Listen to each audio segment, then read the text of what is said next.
everyone, and my name is Sheila, and today we're gonna read a Magic Giraffe book, Merlin Missions 5, Carnival at Candlelight, and today we're gonna start reading at chapter 3 and the end of reading at chapter 4 because we started reading at chapter 3 and the end of reading at chapter 5 normally, but it's very long story. So today we're gonna start it reading at chapter 3 and the end of reading at chapter 4, okay?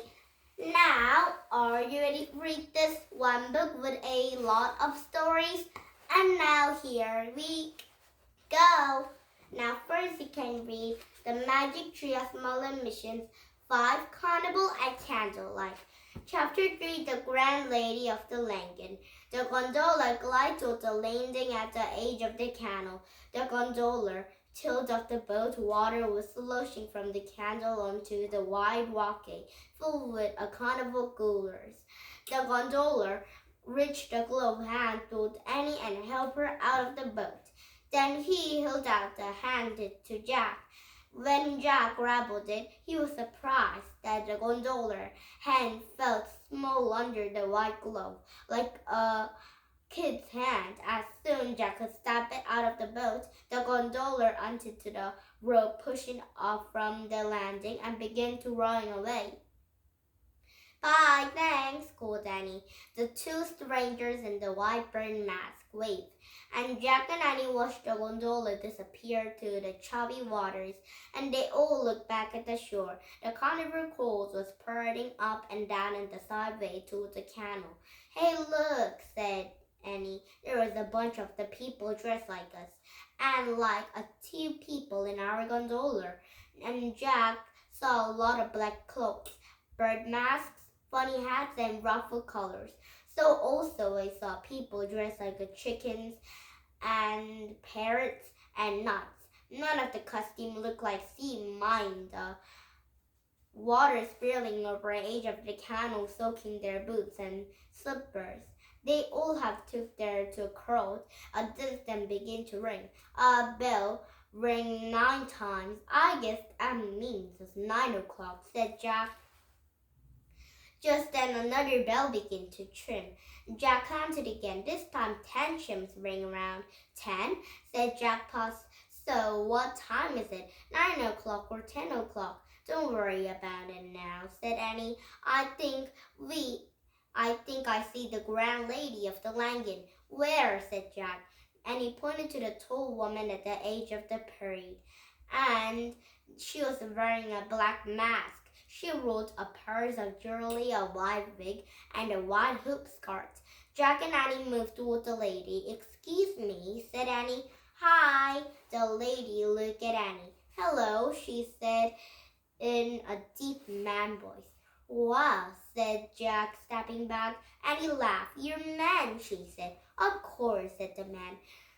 For the carnival, I'm very beautiful, lady. No, we're looking for someone to call the Grand Lady of, started Annie, but before she could finish, a giant chicken grabbed the man's hand and pulled him away to a crowd.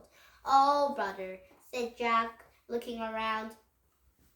Lots of people were dressed grand ladies. How are we supposed to know who to visit? Maybe it's time to use one of the trampolines and Teddy's rhymes, said Annie. No, we should save our rhymes, said Jack. Then let's just keep visiting to the Grand Lady of our Langan for now, said Annie. What's the next thing Merlin tell us to do? And Jack looked at Merlin's directions and read aloud. To find there what you need to go, seek our painter and traplow. Oh, good clear, said Jack. Let's see if the tempo in our research book. The noisy crowd celebrates around him, and Jack put the book. He put near the lantern and looked at the index. He's here, said Jack. He turned it to the right page and read aloud. Templo say Templo. one of the greatest painter of the Venice in the 1700s. He painted bright, beautiful oil paintings for palace and villas. If the guy is so famous, people must know where he lives, said Annie. Excuse me, she called. A clown walked by. Can you tell us where the painter Templo lives? Near the Church of the St. Philip, said the clown. Thanks, said Annie, but soon you won't find him at home now, said the clown, cold over his shoulder. He's like a maning painting. What's that? Said Jack. Oh, one of the days ride into the horseback, said the clown. He have disappeared to the crowd. Said Annie. Do you think Merlin wants us to take to the Merlin? We didn't have time, said Jack. I think we have to skip the temple too. Oh yeah, said Annie. Hey, maybe we should just skip over the stuff to try find the ruler of the seas on our own. Just our ladders. If he says there's only one who can help us to the Grand Lady. I don't know, said Jack. In his ladder, Merlin told us to be patient. But Annie was already calling to the pirate passing by.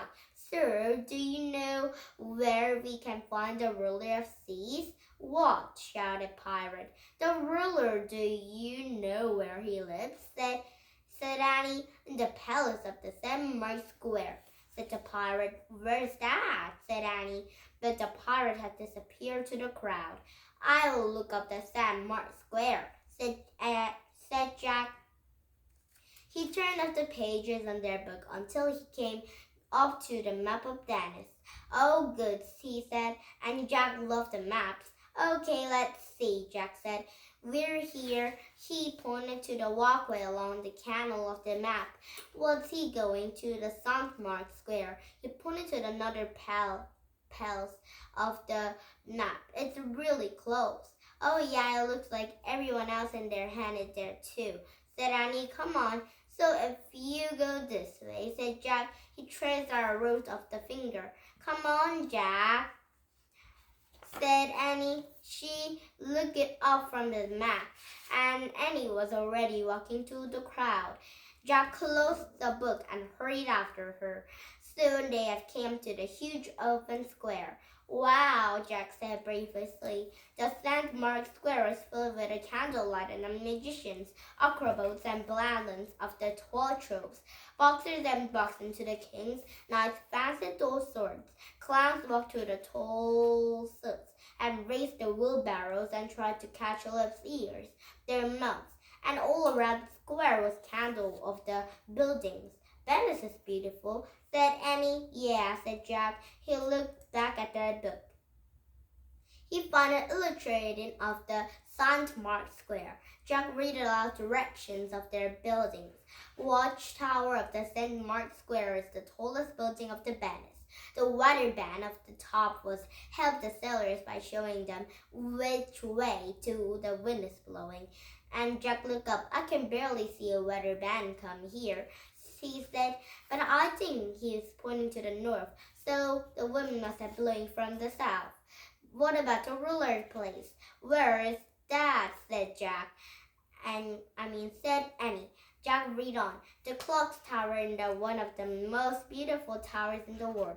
One of the towers, the bells streak every hour by. Jack, skip the ruler's place, interrupted Annie. Please. Okay, said Jack. He read about the place. And the palace of the Venice rulers is one of the most splendid churches ever built. It was a great hall where as many 24 nobles just may discuss the city matters. So also it held by the city screen person sails. Above the palace door is the sculpture of the St. Mark showing a bull of the winged lion. There is a palace door, said Annie. She pointed to the map, and Annie was handed to the huge door with a sculpture of the man have ringed a lion above it, but it have just closed the book and hurried to catch up her. And the guard was standing by the palace of the door. The guard was wearing a uniform to a hilt of the rifle. Wait, Jack whispered. Is he a real guard or what is that just a costume? We'll find it out, said Annie. She walked over to the guard. Excuse me, sir, is the ruler of the bandits inside the palace now? Begone, clown, the guard said gruffly. But it's important, said Annie. We need to talk to him about something. I said, begone, the guard crowded. I am the clowns of the West my time. Oh, she's not really a clown, said Jack, coming forward. We're on a mission. We go both of you. Or else, roared the guard. He put off the rifle. It's definitely not wearing a costume, replied Jack. Okay, sorry, said Jack. He and Annie moved away from the palace entrance. The grouchy guy, said Annie. He will never let us in, said Jack. Maybe it's time to use one of Teddy and Kathleen's rhymes, said Annie. Maybe we should turn into the ducks. Two guards wouldn't mind a couple of the ducks. No, said Jack. We have to save our minds. Well, how will we get inside? Annie asked. Patient, said Jack. Remember, he could visit. Annie broke in. Hey, look, two clown students were dancing toward the guard. One grabbed guard's rifle and tossed it to the other. Hey, God yelled. Give that back.